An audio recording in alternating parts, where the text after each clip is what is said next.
বন্ধুরা, এপিজে আব্দুল কালামকে চিনে না এমন কোনো ব্যক্তি পৃথিবীতে নেই। তিনি জন্মগ্রহণ করেছিলেন তামিলনাড়ুর একটি মুসলিম পরিবারে। তিনি একজন বিশিষ্ট ভারতীয় বিজ্ঞানী এবং ভারতের 11তম রাষ্ট্রপতি। তিনি মিসাইলম্যান হিসাবে পরিচিতি ছিলেন কারণ তিনি ভারতের ব্যালিস্টিক মিসাইল এবং মহাকাশ প্রযুক্তি উন্নয়নে গুরুত্বপূর্ণ ভূমিকা পালন করেছেন। প্রাথমিক জীবন: তিনি তামিলনাড়ুর রামেশ্বরমে একটি দরিদ্র পরিবারে জন্মগ্রহণ করেছেন। তার বাবা একজন নৌকার মাঝি এবং মা গৃহিণী ছিলেন। ছোটবেলায় তিনি পত্রিকা বিক্রি করে পরিবারকে সহায়তা করতেন। Doctor APJ Abdul Kalam institute of technology থেকে এরোস্পেস ইঞ্জিনিয়ারিং ডিগ্রি অর্জন করেন এবং এরপর তিনি প্রতিরক্ষা গবেষণা ও উন্নয়ন সংস্থা ডিআরডিও এবং ভারতীয় মহাকাশ গবেষণা সংস্থা ইসরোয়ে কাজ করেন।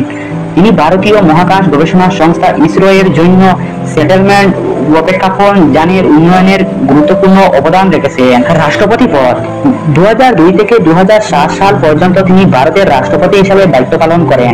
রাষ্ট্রপতি থাকাকালীন তিনি শিক্ষার্থীদের অনুপ্রাণিত করতে বিভিন্ন শিক্ষা প্রতিষ্ঠানে বক্তব্যতা দিতেন এবং পিপলস প্রেসিডেন্ট হিসাবে জনপ্রিয়তা লাভ করেন। 2015 সালের 27 জুলাই শিলংয়ের ইন্ডিয়ান ইনস্টিটিউট অফ ম্যানেজমেন্ট একটি বক্তব্যতা দেওয়ার সময় তিনি হৃদরোগে আক্রান্ত হয়ে মৃত্যুবরণ করেন। এই ছিল এপিজে আব্দুল কালামের সংক্ষিপ্ত জীবনী। যদি তোমরা এপিজে আব্দুল কালামকে ভালোবেসে থাকো তাহলে অবশ্যই ভিডিওটিতে একটি লাইক করে কমেন্টে অবশ্যই তোমার নাম লিখে যাবে।